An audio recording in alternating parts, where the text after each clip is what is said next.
Let's talk about something most people don't want to think about. In every movie about the end of the world, you see convoys of trucks, motorcycles, and armored cars tearing down empty highways. Engines roar, headlights cut through the darkness, and everybody imagines they'll be the one driving away while the world burns. But here's the reality. If society really collapses, gas stations are one of the first things to disappear. You might get a day or two of siphoning before every single pump is dry, every tank is empty, and every car on the highway is abandoned. And the real kicker? Gasoline doesn't even last very long. Within just a few months, it starts breaking down, evaporating, and turning into sludge that gums up your engine. So unless you planned ahead, your fancy bug-out vehicle is going nowhere. And no, you're not going to refine gasoline yourself. People always throw that idea around, but let me be clear. Gasoline requires massive industrial refineries. We're talking about towering steel cracking units, catalysts, extreme temperatures, and complicated chemical reactions. That's not a backyard DIY. If the pumps go dry, it's over for gasoline. But history shows us something important. Humans are endlessly inventive, and for more than 100 years, people have been running engines on everything from peanut oil to firewood. The question isn't, how do I make gasoline? The question is, what can I actually run my car on when gasoline is gone? So let's walk through 8 real alternatives, ranked by how easy they are and how well they work, and I'll explain the history behind each one, along with the actual steps you'd need to follow if tomorrow really was doomsday. The first and easiest option is stored gasoline. Most people don't realize this, but gasoline doesn't stay good forever. After 3 to 6 months, it oxidizes and loses its volatility. That's why old gas smells sour and why it clogs up carburetors. But if you store it correctly, you can stretch that shelf life to a year or even 2. You need proper containers, red plastic gas cans, or steel drums designed for fuel, never random jugs. Fill them up completely so there's less oxygen inside. Add a stabilizer like Sta-Bil or anything similar, and then keep them in a cool, dark place. Heat is your enemy here. A sealed, shaded basement or even buried storage works best. Rotate your stock. Use the older cans in your generator or vehicle, then replace them with fresh fuel, and you'll always have something usable. Armies in World War II depended on stabilized fuel depots to keep tanks moving. Farmers during the oil crisis in the 70s stretched their supplies the same way.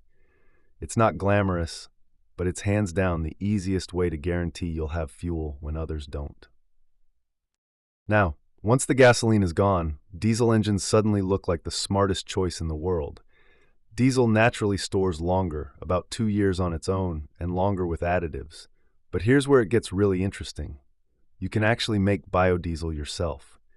It's not science fiction, it's chemistry you can do in a garage. You start by collecting used cooking oil.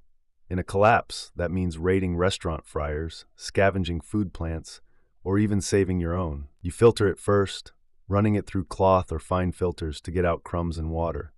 Then you mix that oil with methanol, wood alcohol, and a catalyst like lye, also known as sodium hydroxide.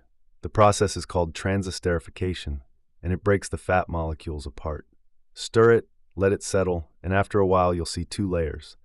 Glycerin sinks to the bottom and biodiesel floats on top.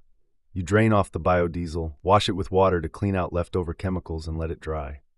Congratulations, you've just made fuel that most diesel engines will happily run on.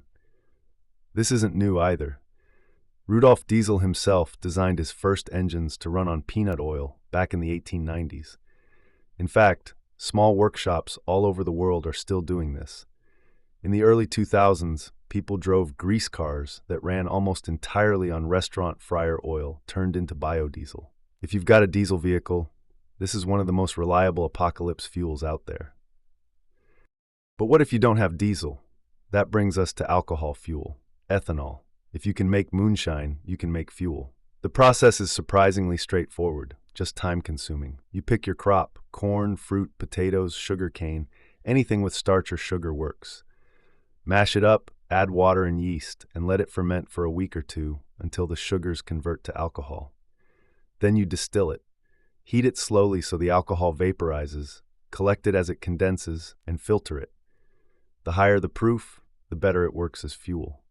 High-proof ethanol can be blended with gasoline or in flex fuel vehicles used directly. Older carbureted engines handle ethanol even better than modern ones. Henry Ford's Model T was originally designed to run on ethanol, and farmers regularly brewed their own farm fuel until Prohibition and Big Oil stamped it out. Even today, Brazil runs millions of cars on sugarcane ethanol. The downside? It takes crops, labor, and a lot of time. You won't be churning out barrels overnight. But it's real, it works, and it's a survival option if you know how to distill. Now let's talk about one of the strangest but most proven apocalypse fuels, wood gas. During World War II, when petroleum was scarce, over 1 million vehicles across Europe were converted to run on it. The idea is simple but ingenious. You build a gasifier, a sealed chamber, often a steel drum, where wood burns in low oxygen.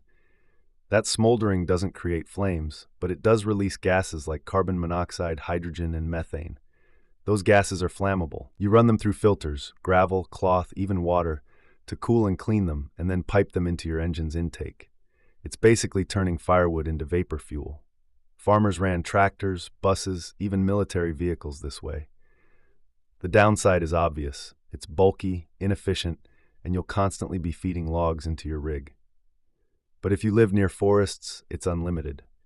You'll need welding skills, metal drums, and patience, but it's absolutely possible. Even today, there are hobbyists who drive wood gas trucks. It looks crazy, but it works. Propane is another option, and it's one of the best long-term bets. Unlike gasoline, propane doesn't spoil. A sealed propane cylinder will last for decades. That's why you can find tanks behind old RVs or campers, and they still light right up. In a collapse, you're not going to make propane yourself. That requires pressure and infrastructure, but you can definitely scavenge it. Forklifts, campers, backyard grills, warehouses, they all have propane tanks. With some modifications, cars can be converted to run on it. You need regulators, hoses, and either a modified carburetor or an injection kit. But here's the thing. In an apocalypse, the easy play is to grab equipment that already runs propane. Forklifts, farm gear, even some trucks. Propane conversions have been popular for decades in rural areas and taxi fleets because it burns clean and cheap. The biggest downside is carrying heavy pressurized tanks. But if you can scavenge them, propane might be your longest-lasting option. Next up, vegetable oil. If you have a diesel engine, you can skip the biodiesel chemistry and run on straight fryer oil as long as you do it right. The process goes like this. You collect waste oil, raiding fryers, restaurants, food plants. You filter it thoroughly to get rid of particles. You store it in sealed jugs. Then you install a 2-tank system in your vehicle. Start the engine on diesel or biodiesel. Let it warm up, and once it's hot, switch over to the vegetable oil tank. Engines need heat to thin the oil. Otherwise, it clogs up injectors. Thousands of people today still drive grease cars on filtered fryer oil, completely legally. During the oil crisis in the 70s, preppers and farmers were doing exactly this. It's not elegant, but if you've got access to fryers, it's free fuel. Animal fat is another step down the road, but it's possible. You can render animal fat into tallow by cooking it down until it liquefies. Strain it to remove solids, and you'll have a thick, waxy fuel. On its own, it gums up engines quickly, but if you blend it with alcohol to thin it or run it in a converted diesel setup, it will burn. In the 1800s, whale oil and animal fats fueled lamps and even some early engines. During wartime, people made do with tallow in stoves and lamps. In a collapse, if you're raising livestock, every part of the animal becomes useful, including the fat. It's not efficient and it's hard to scale, but it might get your tractor moving for another season. And finally, we have the last resort, human power. When all else fails, you can generate your own electricity. Bike generators are one option. Hook a belt to an alternator, pedal, and you can charge a battery. Hand crank radios use the same principle. Even compressed air systems are possible. You pump air manually into tanks, then release it into small piston engines. It won't power your truck across the country, but it will power radios, lights, and even tiny ultralight vehicles. In World War II, resistance fighters pedaled generators to keep communication alive. Survivalists today build bike rigs to keep their phones and flashlights running.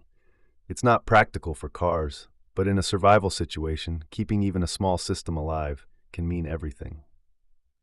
So let's recap. Gasoline won't last, and you're not making it yourself. But you do have options. You can store gasoline right now with stabilizers. You can stock diesel and learn how to make biodiesel. You can brew ethanol from crops. You can build a wood gas rig if you've got access to forests. You can scavenge propane tanks and convert equipment. You can run straight vegetable oil in diesels. You can even render animal fat into tallow fuel. And if all else fails, you can pedal your way to survival.